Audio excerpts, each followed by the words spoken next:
నమస్తే welcome to HCV news bulletin ముందుగా headlines చూద్దాం. ఏటీఎం కార్డు సైజులో కొత్త రేషన్ కార్డు మంజూరు. రాష్ట్ర ఆహార పౌర సరఫరాల శాఖ మంత్రి నాదెండ్ల మనోహర్. మండల పరిషత్ కార్యాలయంలో ఏప్రిల్ 2-3 తేదీల్లో క్రెడిట్ క్యాంప్. వివరాలు తెలిపిన ఎంపీడీఓ అత్తోట దీప్తి.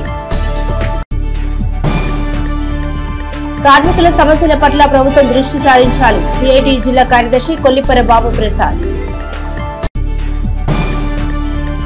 పినపాడు చెరువు సమీపంలో 46 ఎకరాల గడ్డిగా ముద్దగ్ధం. కృష్ణా జిల్లాలో జరిగిన రోడ్డు ప్రమాదంలో మృతి చెందిన కుటుంబానికి ప్రభుత్వం అండగా నిలుస్తుంది. రాష్ట్ర ఆహార పౌర సరఫరాల శాఖ మంత్రి నాదెండ్ల మనోహర్. మే నెల నుండి రాష్ట్రంలో ఏటీఎం కార్డు సైజులో కొత్త రేషన్ కార్డు జారీ చేయబోతున్నామని ఆంధ్రప్రదేశ్ పౌర సరఫరాల శాఖ మంత్రి నాదెండ్ల మనోహర్ ప్రకటించారు. ఏప్రిల్ 30వ తేదీతో ఈ కేవైసీ ప్రక్రియ పూర్తయిన వెంటనే కొత్త రేషన్ కార్డులు జారీ చేస్తామని ఆయన తెలిపారు.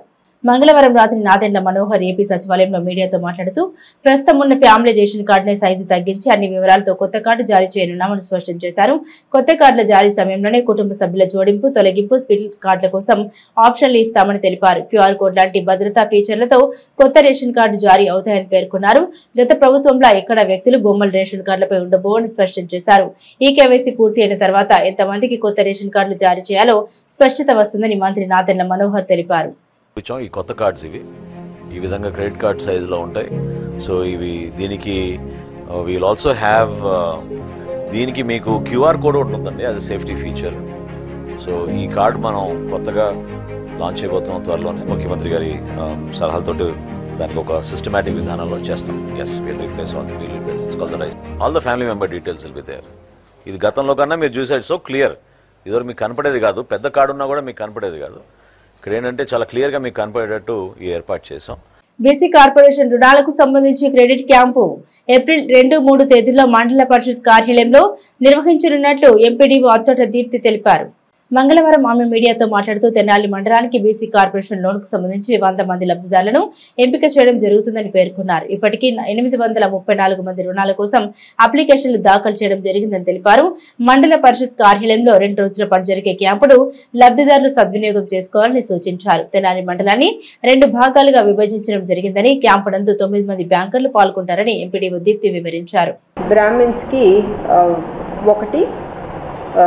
కమ్మకి 8, క్షత్రియులకి 0, రెడ్డి 5, మైనారిటీస్కి 0, ఏపీ స్టేట్ కాపుకి 28, వైశ్య 2, బీసీ 44, ఈబీసీకి 2. ఈ విధంగా టోటల్ 100 మనకి ఓబీఎంఎస్ ఎంఎంఎస్ యాప్లో మనకి ఇచ్చిన టార్గెట్. దానికి కానీ 847 మంది అప్లై చేసుకోవడం జరిగింది.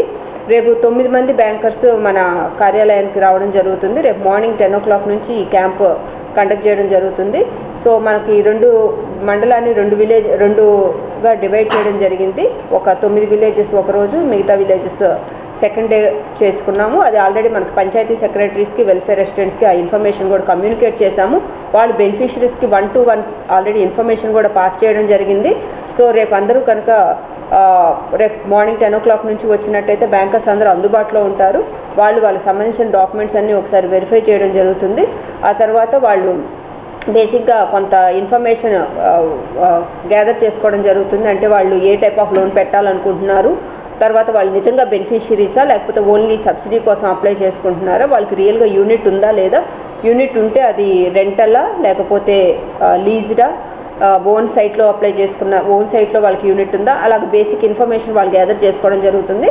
తరువాత వాళ్ళు బ్యాంక్స్కి వెళ్ళిన తర్వాత ఒకసారి సిబిల్ స్కోర్ని, వాళ్ళ స్టేట్మెంట్ని మొత్తం తీసుకోవడం జరుగుతుంది. సిబిల్ స్కోర్ అంతా ఓకే అయ్యి నిజంగా వాళ్ళు రియల్ బెనిఫిషరీస్ అని వాళ్ళు అనిపిస్తే కనుక తర్వాత నెక్స్ట్ ప్రాసెస్ అనేది స్టార్ట్ అవ్వడం జరుగుతుంది. సో బెనిఫిషరీస్ ఎవరైతే ఉన్నారో వాళ్ళందరూ కూడాను ఈ సదవకాశాన్ని ఉపయోగించుకోవాల్సిందిగా కోరుతాము. రేపు ఎల్లుండి 2 రోజులు మనకు 800 అప్లికేషన్స్ వచ్చినాయి కాబట్టి మనకి ఆఫీస్ కాంపౌండ్ చాలా చిన్నగా ఉంది కాబట్టి ఒకే రోజు పెట్టినా కూడా బెనిఫిషరీస్కి ఇబ్బంది అవుతుంది. ఒకే రోజు మనం 800 అప్లికేషన్స్ కూడా మనం చేయడం చాలా కష్టం. సో మనం ఇది 2 daysగా మనం డివైడ్ చేసుకోవడం జరిగింది. సో ప్రతి ఒక్కరూ గమనించి దయచేసి కార్యాలయానికి తగు సమయంలో రావాల్సిందిగా కోరుతున్నాం. Thank you.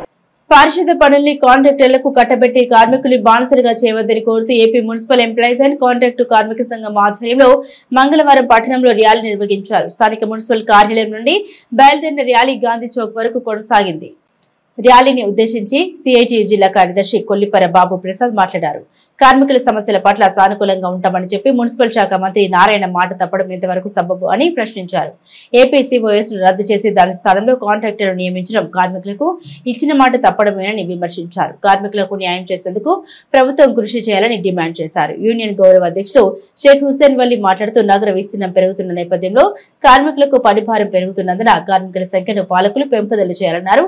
కార్మికులను బానిసలుగా మార్చే విధానాలను ప్రభుత్వం ఉపసంహరించుకోవాలన్నారు. కార్మికులకు ఉద్యోగ భద్రత కల్పించాలని, కనీస వేతనాలు అమలు చేయాలని, కార్మిక చట్టాలు అమలు చేయాలని కార్మికులు నినాదాలు చేశారు. ఈ కార్యక్రమంలో ఎం వెంకటేశ్వర్లు, ఎం పద్మ, ఎం మరియమ్మ, ఉన్నవ సుధాకర్, కె సుశీల, ముత్యాల పద్మావతి, ఎం నాగరాజు, దుర్గాప్రసాద్, అంజీ, విలక్ష్మి నారాయణ, డి దానమ్మ, ఐద్వ నాయకురాలు ఎన్ రాజ్యలక్ష్మి, పలు సంఘాల నాయకులు పాల్గొన్నారు.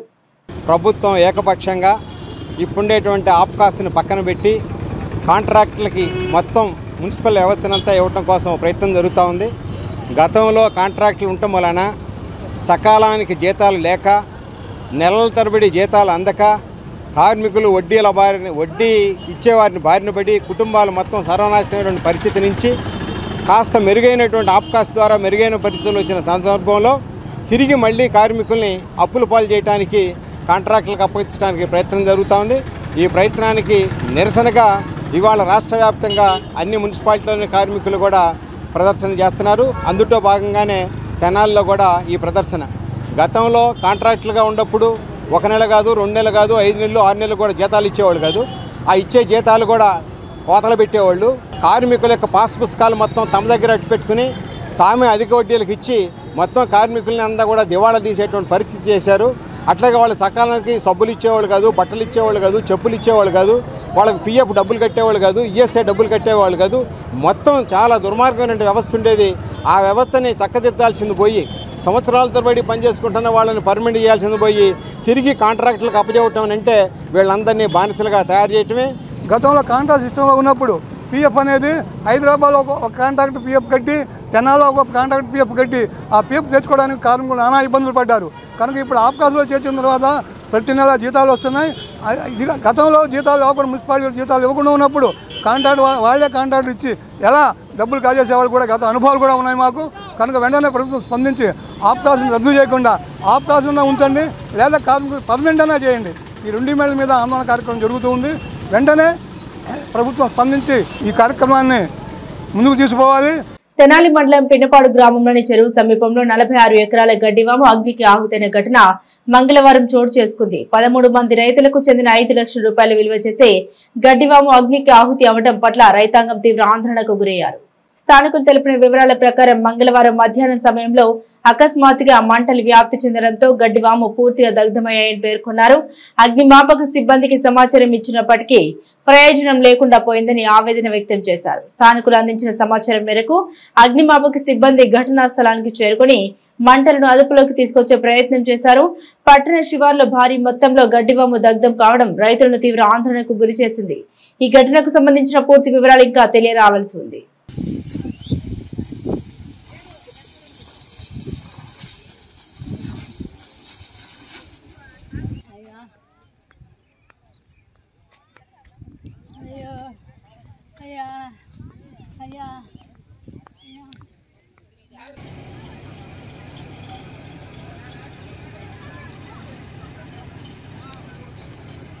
నా పేరు శ్రీనివాసరావు. పినపాడులోని చెరువు దగ్గర ఈద్గాహ ఎదురుగా గడ్డివాములని దగ్నం అయిపోయాయి. మేము కుప్ప నూర్చుకొని 13 మంది గడ్డివాములు వేసుకున్నాము. తల ఒక 5 ఎకరాలు 6 ఎకరాలు ఈ పూర్తిగా ప్రమాదవశాత్తు దగ్నం అయిపోయినాయి. మీరు ఏమైనా అధికారులు ఏమైనా సహాయం చేస్తే చేయమని ప్రార్థిస్తున్నాము. 13 మంది రైతులు, ఒక్కొక్కరికి 5-6 ఎకరాల వాములు వేసుకున్నాము. మొత్తం పూర్తిగా దగ్నం అయిపోయినాయి. ఏం రూపాయలు ఏం లేకుండా. అందులో మీ ఎన్ని ఉన్నాయి? మాది 5 ఎకరాలు వామి. నేను పొద్దునే వేసింది వామి. అందరూ ఏడే ఉన్నారు. అధికారులు ఇంకా ఎవరు రాలేదు. సుమారు ఎంత విలువ ఉంటాయి? 1 లక్ష రూపాయలు దాకా ఉంటాయి. 13 వాములు. ప్రతి సంవత్సరం ఇక్కడే ప్రతి సంవత్సరం ఇక్కడే వేస్తామండి మేము. ఇప్పటి నుంచి ఇక్కడే చేస్తున్నాం ప్రతి సంవత్సరం. కృష్ణా జిల్లాలో సోమవారం జరిగిన ఘోర రోడ్డు ప్రమాదంలో మృతి చెందిన 4 మృతదేహాలు మంగళవారం స్వస్థలం తెనాలికి చేరుకున్నాయి. తెనాలికి చెందిన రవీంద్ర మనవడు 21 రోజుల పసికందు నామకరణం నిమిత్తం మోపిదేవి వెళ్తుండగా కారు ప్రమాదంలో రవీంద్ర సహా అతని భార్య పసికందు 5 ఏళ్ల పాప మృతి చెందిన విషయం తెలిసిందే. మంగళవారం ఉదయం రోడ్డు ప్రమాదంలో మృతి చెందిన 4 భౌతిక కాయలు తెనాలిలోని స్వగృహానికి తీసుకొచ్చారు. మృతదేహాలను చూసి స్థానికులు కన్నీటి పర్యంతమయ్యారు. రోడ్డు ప్రమాదంలో మృతి చెందిన భౌతిక కాయలకు మంగళవారం సాయంత్రం అంత్యక్రియలు నిర్వహించారు.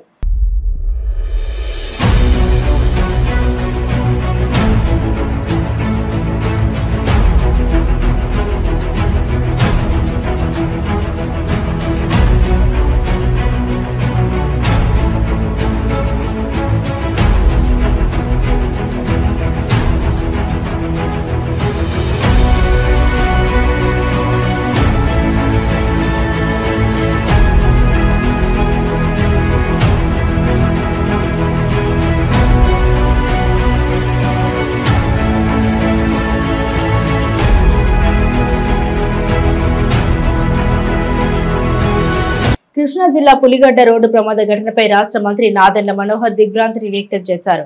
ఘటనలో మృతి చెందిన వారి కుటుంబాలకు ప్రగాఢ సానుభూతి తెలిపారు. ఘటనలో తీవ్రంగా గాయపడి ఆసుపత్రిలో చికిత్స పొందుతున్న వారికి మెరుగైన వైద్యం అందించాలని ఆయన వైద్యులకు సూచించారు. మృతుల కుటుంబాలకు ప్రభుత్వం అండగా నిలుస్తోందని, అవసరమైన అన్ని విధాల సహాయం చేస్తామని మంత్రి నాదెండ్ల మనోహర్ పేర్కొన్నారు.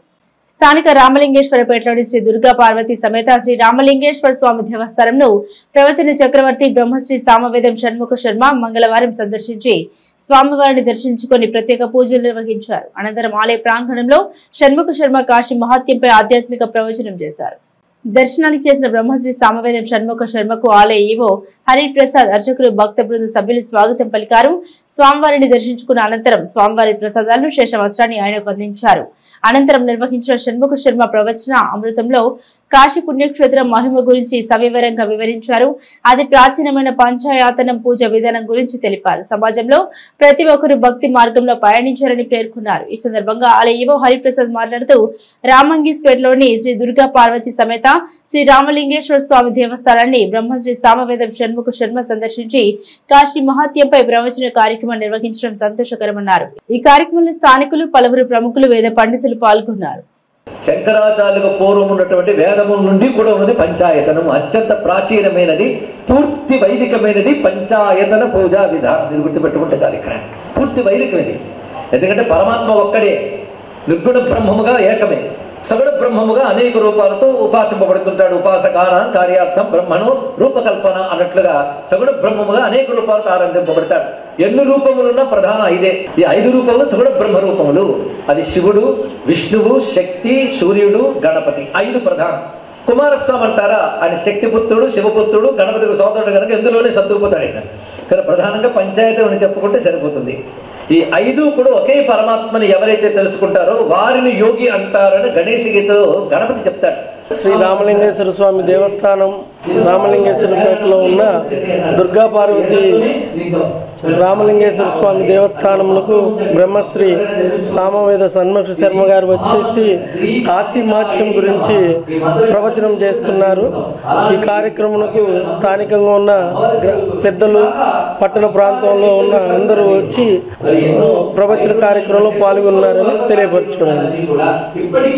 ఒంగోలు జాతి ఎడ్లకు ప్రపంచంలో ఒక ప్రత్యేక స్థానం ఉందని, ఆ ఒంగోలు జాతి ఎడ్ల ప్రాధాన్యత చాటి చెప్పే విధంగా ఎమ్మెల్సీ ఆలపాటి రాయంప్రసాద్ ఆధ్వర్యంలో తెనాలి వ్యవసాయ మార్కెట్ యార్డ్ ప్రాంగణం నందు అత్యంత ప్రతిష్టాత్మకంగా జాతీయ స్థాయి ఒంగోలు జాతి ఎడ్ల బల ప్రదర్శన పోటీలు నిర్వహించడం అభినందనీయమని రాష్ట్ర నీటిపారుదల శాఖ మంత్రి నిమ్మల రామానాయుడు అన్నారు. తెనాలి వ్యవసాయ మార్కెట్ యార్డ్లో కొనసాగుతున్న 8వ ఒంగోలు జాతీయ స్థాయి ఎడ్ల బల ప్రదర్శన, పశుపాల ప్రదర్శన పోటీల క్రమంలో మంగళవారం నిర్వహించిన కార్యక్రమాల్లో మంత్రి రామానాయుడు ముఖ్య అతిథిగా పాల్గొని 6 పళ్ల విభాగంలో విజేతలైన ఎడ్ల జతల యజమానులకు బహుమతి ప్రదానం చేశారు. ఈ సందర్భంగా తొలుత అతిథులతో కలిసి స్వర్గీయ నందమూరి తారక రామారావు, ఆలపాటి శ్రీరామకృష్ణ విగ్రహాలకు పూలమాలలు వేసి నివాళులర్పించారు. అనంతరం మంత్రి రామానాయుడు మాట్లాడుతూ దేశానికే గర్వకారణమైన ఒంగోలు జాతి ఎడ్ల పోటీలను సాంప్రదాయ రీతిలో నిర్వహిస్తున్న ఆలపాటి రాజా అభినందనీయులన్నారు. ఒంగోలు జాతి ఎడ్లంటే యావత్ ప్రపంచానికి ఒక గుర్తింపు ఉందని అన్నారు. వ్యవసాయంలో సాంప్రదాయ పద్ధతులు తగ్గి యాంత్రీకరణ పెరుగుతున్నా భూమి దున్నటం, ఉత్పత్తి, రవాణా వంటి పలు వ్యవసాయ పనుల్లో ఒంగోలు జాతి ఎడ్లకు ఇప్పటికీ తిరుగులేదని అన్నారు. పేదరికాన్ని పారదోలడంలో పాడి పంటలు ఎంతో కీలకమని అన్నారు. కూటమి పాలనలో పేదరికాన్ని అధిగమించే దిశగా ముఖ్యమంత్రి చంద్రబాబు నాయుడు P4 పథకాన్ని ప్రవేశపెట్టారని అన్నారు. గత 5 ఏళ్ల జగన్ పరిపాలనలో వ్యవసాయ శాఖ పూర్తిగా మూతపడిందని అన్నారు. నాడు తిత్లీ తుఫాన్ వస్తే చంద్రబాబు నాయుడు రైతులకు హెక్టార్కు 20,000 రూపాయలు ఇన్పుట్ సబ్సిడీ ఇస్తే వైఎస్ఆర్ కాంగ్రెస్ పార్టీ రివర్స్ పరిపాలనలో 16,000కు తగ్గించిందని గుర్తు చేశారు. రైతాంగానికి ఆక్సిజన్ లాంటి ఇన్సూరెన్స్ చెల్లించకుండా జగన్ మర్చిపోతే చంద్రబాబు నాయుడు అసెంబ్లీలో ధర్నా చేసి అర్ధరాత్రి ఇన్సూరెన్స్ చెల్లించేలా చేశారని అన్నారు. 2014-19 తెలుగుదేశం పార్టీ పరిపాలనలో రైతులకు వ్యవసాయ యంత్రాలు ఇస్తే వైసీపీ పరిపాలనలో రైతులకు కనీసం పరదా పట్టాలు కూడా ఇవ్వలేదని అన్నారు. గత సంవత్సరం పులిచెంతల్లో 6 టీఎంసీలు మాత్రమే నీరుంటే ప్రస్తుతం 34 టీఎంసీలు నిల్వ ఉంచి వచ్చే సీజన్కు కూడా సాగునీటి నిల్వ చేశామని అన్నారు. పనికిమాలిన ప్రభుత్వానికి పనిచేసే ప్రభుత్వానికి తేడా ఎంతో పులిచెంతల వాటర్ స్టోరేజ్ చూస్తే తెలుస్తుందని అన్నారు. పత్తిపాడు శాసనసభ్యులు రామాంజీలు మాట్లాడుతూ ఎమ్మెల్సీ ఆలపాటి రాయంప్రసాద్ ఆలోచన విధానం, రైతుల పట్ల వారి జీవనశైలి మెరుగుదల పట్ల నిర్దిష్టమైన విధానం చూస్తున్నామని అన్నారు. ఎమ్మెల్సీగా తిరుగులేని విజయం సాధించినా ఇది కూటమి ప్రభుత్వానికి లభించిన బహుమతిని చెప్పడం ఆలపాటి విధానమని అన్నారు. అసెంబ్లీ ఎన్నికల్లో 93% స్ట్రైక్ రేట్తో గెలిస్తే ఎన్నికల అనంతరం జరిగిన 2 గ్రాడ్యుయేట్స్ ఎమ్మెల్సీ ఎన్నికల్లో 100% స్ట్రైక్ రేట్ సాధించామని అన్నారు. మాచిల శాసనసభ్యులు జోలకంటి బ్రహ్మారెడ్డి అడ్డబల ప్రశ్న పోటీల నిర్వహణ తీరును ప్రశంసించారు. ఈ సందర్భంగా అతిథులకు ఎమ్మెల్సీ ఆలపాటి రాజప్రసాద్ సమక్షంలో ఘనంగా సత్కరించారు. ఈ కార్యక్రమంలో ఖాదీ బోర్డు చైర్మన్ కేకే చౌదరి, ఆలపాటి సత్యమణి, ఆలపాటి మాధవి తదితర కూటమి పార్టీల నాయకులు పాల్గొన్నారు. ఏదైతే వ్యవసాయ రంగంలో వస్తున్నటువంటి ఆధునీకరణ కానివ్వండి, యాంత్రీకరణ కానివ్వండి, ఇటువంటివి ముందుకు వస్తున్నటువంటి దశలలో మరి ఇటువంటి సాంప్రదాయ మరి ఏదైతే వ్యవసాయ పద్ధతులు ఏవైతే ఉన్నాయో మరి ఇవన్నీ కూడా మరి తగ్గుతున్నటువంటి పరిస్థితి కూడా నేటి సమాజంలో మనందరం కూడా చూస్తూ ఉన్నటువంటి పరిస్థితి. మరి ఇటువంటి సాంప్రదాయ వ్యవసాయ పద్ధతుల్లో మరి ఒంగోలు జాతి ఎద్దులకు ఒక ప్రత్యేకత, పర్టికులర్గా ఏదైతే వ్యవసాయ భూముల దున్నడంలో కానీ అదేవిధంగా వ్యవసాయ ఉత్పత్తుల్ని రవాణా చేసేటువంటి విషయంలో ఒంగోలు జాతి ఎద్దులకి మరి సరిపాటి ఈ దేశంలో మరొక జాతి లేదనే విషయాన్ని కూడా ఈ సందర్భంగా గుర్తుపెట్టుకోవాల్సినటువంటి అవసరం ఉందని చెప్పి తెలియజేస్తూ ఉన్నా. ఇటువంటి భారతీయ వ్యవసాయ సాంస్కృతిక వారసత్వాన్ని ఈవేళ తెనాలిలో పెద్ద ఎత్తున రాజేంద్ర ప్రసాద్ గారు కొనసాగిస్తూ రేపు భవిష్యత్తు తరాల వారికి, భావి తరాల వారికి కూడా ఈ యొక్క ఒంగోలు జాతి మరి ప్రతిష్టతను తెలియజేస్తున్నందుకు మరి నిజంగా మరి మనందరి తరఫున కూడా మరొక్కసారి ఆయనకి ధన్యవాదాలు తెలియజేసుకుంటూ, అందులో కూడా పర్టికులర్గా ఎవరైతే రైతులు ఉన్నారో వాళ్ళకి పురస్కారాలు అందుకోవడం ద్వారా కానీ, నగదు ప్రదానం చేయడం ద్వారా కానీ, గుర్తింపు పొందడం ద్వారా కానీ, వారికి ఈవేళ ఇచ్చేటువంటి సర్టిఫికెట్లు ద్వారా కానీ ఖచ్చితంగా ఆ యొక్క ఒంగోలు జాతి మరి ఎద్దుల్ని పోషించేటువంటి ఆ రైతాంగానికి ఖచ్చితంగా ఇది ఒక బలమైనటువంటి మరి ముందుకు సాగేటువంటి ప్రక్రియకు దోహదపడుతుందనే విషయాన్ని తెలియజేసుకుంటూ మరి ఈవేళ ఇది రాష్ట్రంలో ఉన్నటువంటి పేదరికాన్ని ప్రారదోలాలనే ఏదైతే P4 తీసుకుంటూ ఉన్నారో దానికి పాడి పంటలు కూడా అభివృద్ధి చెందితేనే అది దోహదపడుతుందనే విషయాన్ని కూడా ఈ సందర్భంగా తెలియజేసుకుంటూ మరి ఏదైతే ఈరోజు ఈ ఆంధ్రప్రదేశ్ రాష్ట్రానికి అందులో పర్టికులర్గా వ్యవసాయ రంగానికి మంచి రోజులు కూటమి ప్రభుత్వం అధికారంలోకి రావడం ద్వారా వచ్చిందని బలంగా ఈరోజు మనందరం కూడా నమ్ముతూ ఉన్నాం. మీరంతా గతంలో చూశారు 2019-24 మధ్య వైసీపీ యొక్క దాష్టికానికి అసెంబ్లీలో చంద్రబాబు నాయుడు గారికి చేదోడు ఓదోడుగా ఉంటూ లోకేష్ బాబు గారికి ముందు వెనక నడుస్తూ పార్టీని ఇబ్బందుల్లో ఉన్నప్పుడు, కష్టాల్లో ఉన్నప్పుడు ఆదుకున్నటువంటి వ్యక్తుల్లో మన జలవనరుల శాఖ మాత్యులు ముఖ్యులు. ఆయనకు రైతు పట్ల, రైతాంగం పట్ల, ముఖ్యంగా రైతుకు సాగునీరు ఇవ్వాలన్నటువంటి ఒక ఆలోచన పట్ల అశేషమైనటువంటి నాలెడ్జ్ ఉంది. ఈరోజు గోదావరిలో కలిసిపోతుందేమో అన్నటువంటి భయంతో ఉన్నటువంటి రైతాంగానికి పోలవరాన్ని 2027 నాటికి ఇస్తాము, ప్రతి ఎకరాకు సాగునీరు ఇస్తామని చెప్పినటువంటి మన జలవనరుల శాఖ మాత్యుల్ని మనం అభినందించాలి. ఈ ప్రాంతాలన్నీ కూడా గుంటూరు జిల్లా అంటేనే రైతాంగం. నేను ఇక్కడే కలెక్టర్గా పనిచేశాను. రైతులకు ఉన్నటువంటి ఇబ్బందులు తెలుసు. కాబట్టే ఇక్కడ శాసనసభ్యులుగా ఎన్నికైనటువంటి వాళ్ళందరూ కూడా కూటమి ఎమ్మెల్యేలే. ఎవరైతే ఈ రాష్ట్ర ప్రజల కోసం, ఈ రాష్ట్ర ప్రగతి కోసం, ఈ రాష్ట్ర భవిష్యత్తు కోసం పాటుపడతారో వాళ్ళని ఆదరించినప్పుడే ఈ సమాజం బాగుపడుతుంది. మన భవిష్యత్తు, మన బిడ్డల భవిష్యత్తు, ఈ రాష్ట్ర రైతాంగ భవిష్యత్తు, ఈ రాష్ట్ర యువత భవిష్యత్తు, కార్మికుల భవిష్యత్తు బాగుంటుందని చెప్పి సందర్భంగా తెలియజేస్తాం. ఈరోజు 15,000 కోట్ల రూపాయలు తీసుకొని వచ్చి అమరావతి నిర్మాణాన్ని కూటమి ప్రభుత్వం మరి ప్రారంభించింది. ఈరోజు 75 సంవత్సరాల వయసులో గౌరవ ముఖ్యమంత్రి వర్యులు చంద్రబాబు నాయుడు గారు నిరంతరం అహర్నిశలు 16 నుంచి 18 గంటలు శ్రమిస్తా ఉన్నారు. ఇది మన భవిష్యత్తు కోసం, ఈ రాష్ట్ర భవిష్యత్తు కోసం అని చెప్పి మనం అందరం కూడా అర్థం చేసుకోవాలి. ఆంధ్రప్రదేశ్ రాష్ట్రంలో కూటమి ప్రభుత్వం ఏర్పడ్డ నాటి నుండి ప్రజలకు జవాబుదారీతనంగా సంక్షేమ పథకాలను అందజేస్తుందని మాజీ మంత్రి వేమూరు శాసనసభ్యులు నాక ఆనంద్ బాబు అన్నారు. వేమూరు నియోజకవర్గం కొల్లూరు మండలం దోనపొడి మండల కేంద్రమైన వేమూరులో మంగళవారం ఎన్టీఆర్ భరోసా పెన్షన్ల పంపిణీ కార్యక్రమాల్లో ఆయన పాల్గొని ఇంటింటికి తిరిగి లబ్ధిదారులకు అందించారు. ఈ సందర్భంగా ఎమ్మెల్యే ఆనందబాబు మాట్లాడారు. కూటమి ప్రభుత్వం ఏర్పడిన నాటి నుండి సంక్షేమం, అభివృద్ధి 2 కళ్లుగా పరిపాలన చేస్తోందన్నారు. ఎన్ని ఇబ్బందులు ఉన్నా ప్రతి నెల 1వ తేదీనే పెన్షన్లు ఇస్తున్నామని, దీపం కింద మహిళలకు ఉచితంగా గ్యాస్ సిలిండర్ల పంపిణీ, గుంతల్లేని రోడ్లు అనే కార్యక్రమం ద్వారా రహదారుల నిర్మాణ పనులు చేపట్టామన్నారు. పెన్షన్ల పెంపుపై మాట తప్పి వృద్ధులను సైతం మోసం చేసిన ఘనుడు జగన్మోహన్ రెడ్డి అని, జగన్ లాగా తాము ప్రజల్ని మోసం చేయకుండా ఎన్నికల్లో ఇచ్చిన అన్ని హామీలు అమలు చేస్తున్నామన్నారు. రాష్ట్ర అభివృద్ధికి, ప్రజా సంక్షేమానికి కృషి చేస్తున్న ప్రభుత్వానికి ప్రజలు అండగా ఉండాలని, ప్రజలకు ఏం కావాలో చేయడానికి తాము సిద్ధంగా ఉన్నామని ఎమ్మెల్యే ఆనంద్ బాబు తెలిపారు. అనంతరం వేమూరు గ్రామ పంచాయతీలో పారిశుద్ధ్య కార్యక్రమాలకు సంబంధించి రిక్షాలు పంచాయతీ కార్మికులకు ఆయన అందించారు. ఈ కార్యక్రమంలో వేమూరు మార్కెట్ యార్డ్ మాజీ చైర్మన్ జొన్నలగడ్డ విజయబాబు, మాజీ ఎంపీపీలు మాయనేని మురళీకృష్ణ, డాక్టర్ కనకల మధుసూదన్ ప్రసాద్, వేమూరు సర్పంచ్ సజ్జా శ్రీలక్ష్మి, తిరుపతమ్మ, భగవాన్ బుజ్జి, పంచాయతీ కార్యదర్శులు, సచివాలయ సిబ్బంది ఉన్నారు. చంద్రబాబు నాయుడు గారి నాయకత్వంలో కూటమి ప్రభుత్వం ఏర్పడ్డాక ఎన్నికల ముందు ఇచ్చిన హామీల్లో ఎన్టీఆర్ పెన్షన్ భరోసా కార్యక్రమాన్ని నెరవేర్చేసిన అధికారంలోకి వచ్చిన తొలి నెలలోనే 3 నెలల ఏరియర్స్ కలుపుకొని 7,000 రూపాయలు ఆ రోజు పెన్షనర్లకి 4,000 ఇచ్చే పెన్షన్కి 7,000 అందించడం జరిగింది. అక్కడ నుంచి ప్రతి నెల 4,000 రూపాయలు వృద్ధులకి, వితంతువులకి 4,000, వికలాంగులకు 6,000, పూర్తిగా అనారోగ్యం పాలయ్యి పూర్తి వైకల్యంతో ఉన్న వాళ్ళకి 15,000 కూడా ఇచ్చేటటువంటి కార్యక్రమానికి శ్రీకారం చుట్టాం. బహుశా ఇది భారతదేశంలోనే ఇంత పెద్ద ప్రోగ్రాం చేయడం అనేది మొట్టమొదటి రాష్ట్రం ఆంధ్రప్రదేశ్.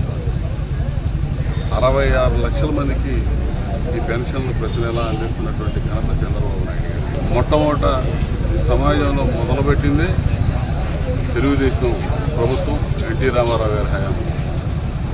ఆ తర్వాత దాన్ని అంచెలంచెలుగా పెంచుకుంటూ వచ్చింది కూడా తెలుగుదేశం పార్టీ.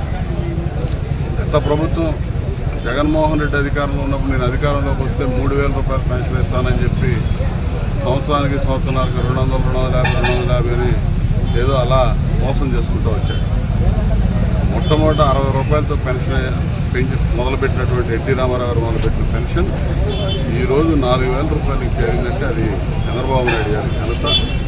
పేదవాళ్ళని, వృద్ధుల్ని, వితంతుల్ని, వికలాంగుల్ని మేమున్నాం, ఈ ప్రభుత్వం ఉంది అండగా అనే ఒక భరోసా కల్పించేటటువంటి కార్యక్రమానికి శ్రీకారం చుట్టినటువంటి ఎన్టీ రామారావు గారిని, చంద్రబాబు నాయుడు గారిని అందరూ కూడా మరి ఎంతో సంతోషం వ్యక్తం చేస్తూ ఉన్నారు. ఈ కార్యక్రమంలో భాగంగా ప్రతి కార్యక్రమం ఏదైనా కూడా ఇలా ఒక సంక్షేమ కార్యక్రమాలు, ఎన్నికల ముందు ఇచ్చిన హామీలన్నీ అమలు చేయడంలో భాగంగా సంక్షేమ కార్యక్రమాలు అమలు చేస్తూ అభివృద్ధి 2 కళ్ళుగా ముందుకు పోతున్నటువంటి ప్రభుత్వం చంద్రబాబు నాయుడు గారి కూటమి.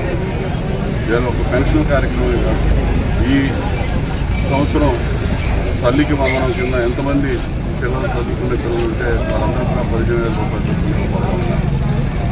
ఈ విధంగా చెప్పిన ప్రతి హామీ 6 హామీలు కూడా అంచెలంచెలుగా ఇవ్వడానికి ప్రభుత్వం సిద్ధంగా ఉంది. 10వ తరగతి పరీక్షలు రాసే విద్యార్థులకు అక్షర గీత విద్యానికేతన్ యాజమాన్యం మంగళవారం ఆల్ ది బెస్ట్ కార్యక్రమాన్ని ఘనంగా నిర్వహించారు. స్కూల్ ప్రిన్సిపల్ కన్నెగంటి అశోక్ బాబు విద్యార్థులకు అభినందన తెలిపారు. ఈ సందర్భంగా ప్రిన్సిపల్ అశోక్ బాబు మాట్లాడుతూ విద్యార్థులు సమగ్ర అభివృద్ధి చెందేందుకు అనుగుణంగా నూతన విధానాలను పాఠశాల నందు ప్రారంభించినట్లు పేర్కొన్నారు.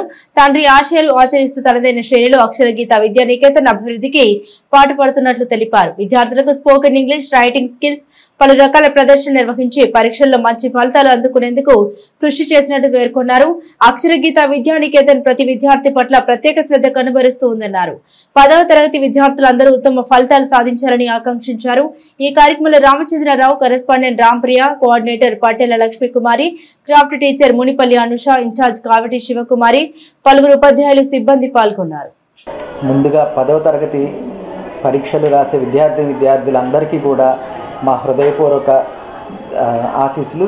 అలానే వాళ్ళందరూ మంచి మార్కులతో పరీక్షలు బాగా రాసి ఉత్తీర్ణత సాధించాలని మేము కోరుకుంటున్నాం. మా అక్షరగీత పిల్లలే కాకుండా మన 10వ తరగతి విద్యార్థులు అందరూ కూడా మంచి మార్కులతో పాస్ అవ్వాలని కోరుకుంటున్నాం.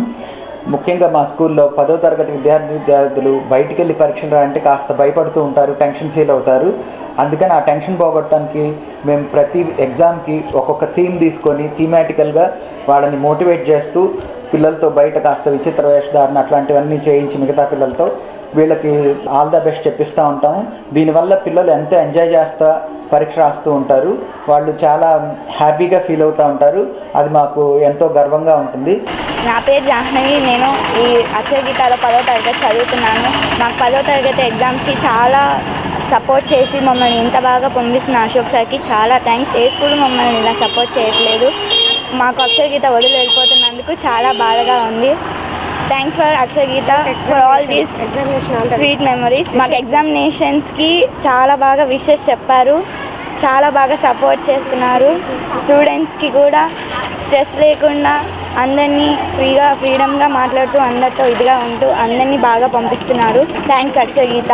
మా ఉపాధ్యాయులు మాకు సిలబస్తో పాటు అన్ని ఆట పోటీల్లో ప్రోత్సహించేవాళ్ళు. మా ఉపాధ్యాయులు మమ్మల్ని చదువుతో పాటు గ్రంథాలయాలకు తీసుకువెళ్ళి అక్కడ ఉన్న కొత్త విషయాలు నేర్పేవాళ్ళు. అలాగే నేను డ్రాయింగ్ పోటీల్లో పాల్గొన్నాను, 2వ బహుమతి కూడా పొందాను. My name is Hemalata. I am studying 9th standard. Today I am here to say a few words about our school.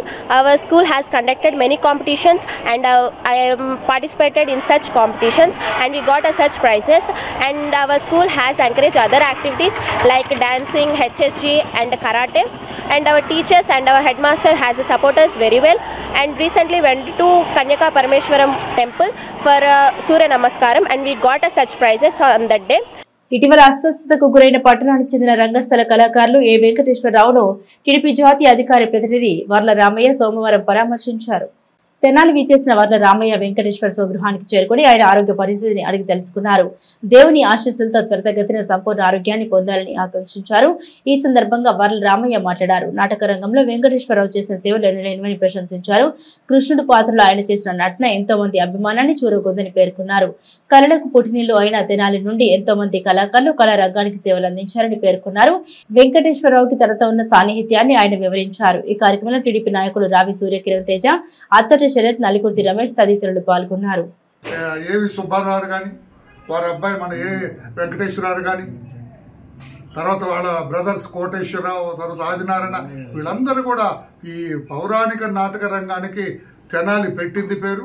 అందులో ముఖ్యంగా ఈ కుటుంబం ఏవి సుబ్బారావు కుటుంబం అంటే పౌరాణిక నాటక రంగానికి ఆంధ్రప్రదేశ్ రాష్ట్ర వ్యాప్తంగా కూడా ప్రథమ స్థానంలో ఉండేది. నేను ఈరోజు పని కట్టుకొని ఎందుకు వచ్చాను ఇక్కడికంటే మన ఏ వెంకటేశ్వరరావు ఆయన కృష్ణ పాత్ర వేస్తే ఆయనతో పోటీ పడే కృష్ణుడు లేడు ఆంధ్రప్రదేశ్ రాష్ట్రంలో. ఆయనే ప్రథమ స్థానంలో ఆయనే ఉండేవాడు. 2 హార్మోనియాలు వాయిస్తే కానీ ఆయన శృతికి అందుకునేవాడు కాదు. 2 హార్మోనియాలు నాకు బాగా తెలుసు. నాకు అంతటి గొప్ప నటుడికి దురదృష్టం, భగవంతుడు కొంచెం వక్ర దృష్టి చూపించటం వల్ల ఆయనకి అనారోగ్యంగా ఉండటం, అనారోగ్యం కొంచెం తేరుకోవటానికి కూడా కొంచెం టైం పడుతుంది. అందుకే ఒంట్లో బాగాలేదని తెలిసి నేను చూడటానికి వచ్చాను. ఆయన చూస్తే నాకు చాలా బాధేసింది. నిన్నే మేము అనుకున్నాం తెలుగుదేశం ప్రభుత్వం తరఫున ఒక పెద్ద నాటకం పెడదాం, మన వెంకటేశ్వరరావుని పిలుద్దాం అని నేను అన్నాను మా మినిస్టర్ తోటి. అనేటప్పుడు మళ్ళా తర్వాత అయ్యో ఆయనకు ఒంట్లో బాగాలేదు కదా అని ఈ రోజున తెనాలి ఆ ఎడ్ల పందాలు మా రాజా గారు పెట్టిన ఎడ్ల పందాలకి నేను ఈరోజు అతిథిగా వస్తూ అక్కడికి కాదు ముందు ఇక్కడికి పదండి వెంకటేశ్వరరావుని చూసిన తర్వాత అక్కడికి వెళ్దామని ఇక్కడికి రావడం జరిగింది. దుగ్గిరాల తహసీల్దార్ కార్యాలయం ఎదుట పేదలకు ఇళ్ల స్థలాలు లంక భూముల రైతులకు పట్టాలు ఇచ్చి పాస్ బుక్కులు మంజూరు చేయాలని కోరుతూ మంగళవారం సిపిఎం పార్టీ ఆధ్వర్యంలో ధర్నా నిర్వహించారు. ఈ కార్యక్రమానికి ముఖ్య అతిథిగా జిల్లా సిపిఎం పార్టీ కార్యవర్గ సభ్యులు ఈమని అప్పారావు హాజరయ్యారు. తదుపరి తహసీల్దార్ సునీతకు వినతి పత్రం అందించారు. ఈ సందర్భంగా పార్టీ నాయకులు మాట్లాడుతూ మండలంలో ప్రజా చైతన్య యాత్ర నిర్వహించడం జరిగిందని, అనేక సమస్యలు ప్రజల నుండి విన్నవించడం జరిగిందన్నారు. మండలంలో డ్రైనేజీ వ్యవస్థ అస్తవ్యస్తంగా ఉందని, దీనివల్ల దోమలు విపరీతంగా పెరిగి ప్రజలు రోగాల బారిన పడుతున్నారని తెలిపారు. అనేక సంవత్సరాలుగా ప్రభుత్వం అసైన్డ్ భూముల్లో నివాసముంటున్న పేదలకు ఇళ్ల స్థలాలు మంజూరు చేయాలని కోరారు. లంక భూముల్లో సాగు చేసుకుంటున్న రైతులకు పట్టా లేకపోవడం వల్ల ప్రభుత్వం నుండి వచ్చే నష్టపరిహారాలకు అనర్హులుగా మిగిలిపోతున్నారన్నారు. మండల పార్టీ కార్యదర్శి జెట్టి బాలరాజు మాట్లాడుతూ మండలంలో పేదలు అనేక సమస్యలు ఎదుర్కొంటున్నారని, చైతన్య యాత్రలో యాకరు పెట్టారని తెలిపారు. కమిటీ సభ్యులు స్టాలిన్ మాట్లాడుతూ తుమ్మపూడి గ్రామంలో నివాసం పేదలందరికీ ఇళ్ల స్థలాలు మంజూరు చేయాలని, నివాస ప్రాంతాల్లోని ఇళ్ల స్థలాలు మంజూరు చేయాలని కోరారు. ఈ కార్యక్రమంలో సిపిఎం పార్టీ నాయకులు మన్నవ నాగమల్లేశ్వరరావు, జి శ్రీనివాసరావు, చిరంజీవి, పాములు, శేషగిరి, దాసరి, విజయలక్ష్మి, పెదకొండూరు, మచ్చికలపూడి గ్రామాలకు చెందిన మహిళలు తదితరులు పాల్గొన్నారు. నెలకోసారి కూడా దోమలు పాయింగ్ చేయట్లేదని చెప్పేసి ప్రజలు మా దృష్టికి తీసుకొచ్చిన పరిస్థితి ఉంది. అలాగే ఇళ్ల స్థలాలు కూడా మరి జనాభా పెరుగుతున్న భాగంగా మరి కుటుంబాలు కూడా పెరిగినాయి. కుటుంబాలు పెరిగినప్పుడు ఒక ఇంట్లో 2-3 కుటుంబాలు ఉండే పరిస్థితి ఉంది. మరి వీటిని కూడా ఆ సమస్యను కూడా పరీక్షించాలని చెప్పేసి కోరారు. అనేక పథకాలను అమలు చేస్తామని చెప్పేసి సూపర్ 6 పథకాలు అమలు చేసింది. మరి వాటిలో భాగంగా కూడా కరెంటు ఛార్జీలు గత 22-23 సంవత్సరాల్లో వాడుకున్నటువంటి విద్యుత్ ఛార్జీలని ఈరోజు సర్దుబాటు ఛార్జీలని, అలాగే ట్రూ ఆఫ్ ఛార్జీల పేరుతో ప్రజలపై భారాలు మోపి మరి ఈ సూపర్ 6 అని ఒక పేరు పెట్టారు. అది ఏది కూడా అమలు జరపలేదు. కానీ ఈ సూపర్ 6లో కనీసం ఒక పెన్షన్ వరకే ఇస్తున్నారు. కానీ కదవాయన్నీ ఇళ్ల స్థలాలే కానీ ఇంకా కొన్ని కొత్త వారికి పెన్షన్లు ఇస్తున్నారు. పాత వాళ్ళే కొంత తీసేయడం కూడా జరుగుతుంది. అట్లా కాకుండా సూపర్ 6 అమలు జరపాలని కోరుతున్నాం. అట్లాగే మంచిలపూడి అన్నారు, తర్వాత తుమ్మపూడి వచ్చే వరకు ఇందిరాగాంధీ ప్రభుత్వంలో డీ పట్టాలు ఇచ్చారు. డీ పట్టాలు ఇచ్చి వాటికి ఒక బజారే రాసుకెళ్ళారు. కానీ రెండో బజార్, ఎందుకంటే పట్టాలు ఇస్తామని ఎన్నోసార్లు మేము ఎంఆర్ఓ గారి దృష్టికి తీసుకొచ్చాము. కానీ ఇప్పటికీ ఒక బజారే రాసుకెళ్ళారు, ఇంకో బజారు మరి వాళ్ళకి ఏం జరిగిందో ఏమో ఆపేశారు. వాటిని కూడా రెవెన్యూలు చేసి వాటికి 40 సంవత్సరాల నుంచి ఉన్న భూములకి పట్టాలు ఇవ్వాలని కోరుతున్నాము. ఈరోజు మంచికలపూడిలో 2 ధర్మతోపులు ఉన్నాయి. ఒకటి శివాలయం వైపున ఒక ధర్మతోపు, రెండోది పోతురాజు గుడి వైపున ధర్మతోపు ఉంది. దాదాపు 50 సంవత్సరాల నుంచి వాళ్ళు గృహాలు ఏర్పాటు చేసుకుని నివాసం ఉంటున్నారు. అనేక ప్రభుత్వాలు మారినాయి తప్ప ఇంతవరకు వాళ్ళకి ఇళ్ల పట్టాలు లేని పరిస్థితి. దాని ద్వారా ఎటువంటి లబ్ధిలు వాళ్ళకి రానటువంటి పరిస్థితి ఈరోజు ఉంది. అందుకని చెప్పేసి ఈరోజు మంచికలపూడిలో దాదాపు 50 సంవత్సరాల నివాసం ఉంటున్నటువంటి 2 ధర్మతోపుల్లోనూ పట్టాలు ఇవ్వాలని చెప్పేసి ఈరోజు ధర్నా చేస్తూ ఉన్నాం. నమస్కారం అండి. మేము మంచికలపూడిలో 50 సంవత్సరాల నుంచి ఉంటున్నాము. మాకు పారంబాక్ స్థలాలకి సొంత పట్టాలు కావాలని పోరాడుతున్నాము. మాకు త్వరలో ఇవ్వమని కోరుకుంటున్నాము. మాకు లంక భూములు ఉన్నాయి. దానికి వరద వచ్చినా, నష్టపరిహారం వచ్చినా, ఏదొచ్చినా మాకు అందట్లేదు. మాకు పట్టాలు ఇప్పించి మాకు ఇవన్నీ అందేటట్టుగా చేసి మాకు పాస్బుక్లు ఇచ్చి మాకు ఇది చేయాలని కోరుతున్నాం. మేము ఎన్నిమాటో ఎంఆర్ఓ గారికి ఇప్పుడు 3 ఇచ్చాం. మాకు లంక భూములు కొంతమందికి వచ్చినాయి పట్టాలు, కొంతమందికి రాలేదని. మీరు ఆ భూమిలో మా కరెంట్ సర్వీస్ వచ్చింది, మోటార్లు అడుచుకుంటున్నాము. మాకు ఇంతవరకు పాస్బుక్ రాలా. ఏ ఎంఆర్ఓ గారు ఇచ్చినా మా యొక్క చూస్తలేదు. బులెటిన్ ముగించే ముందు హెడ్లైన్స్ మరోసారి. ఏటీఎం కార్డు సైజులో కొత్త రేషన్ కార్డు మంజూరు. రాష్ట్ర ఆహార పౌర సరఫరాల శాఖ మంత్రి నాదెండ్ల మనోహర్. మండల పరిషత్ కార్యాలయంలో ఏప్రిల్ 2-3 తేదీల్లో క్రెడిట్ క్యాంప్. వివరాలు తెలిపిన ఎంపీడీఓ అత్తోట దీప్తి. కార్మికుల సమస్యల పట్ల ప్రభుత్వం దృష్టి సారించాలి. సిఐటి జిల్లా కార్యదర్శి కొల్లిపర బాబు ప్రసాద్. పినపాడు చెరువు సమీపంలో 46 ఎకరాల గడ్డిగా ముద్దగ్ధం. కృష్ణా జిల్లాలో జరిగిన రోడ్డు ప్రమాదంలో మృతి చెందిన కుటుంబానికి ప్రభుత్వం అండగా నిలుస్తుంది. రాష్ట్ర ఆహార పౌర సరఫరాల శాఖ మంత్రి నాదెండ్ల మనోహర్. ఇవి బులెటిన్ అప్డేట్స్. మరిన్ని అప్డేట్స్ కోసం చూస్తూనే ఉండండి HCV న్యూస్.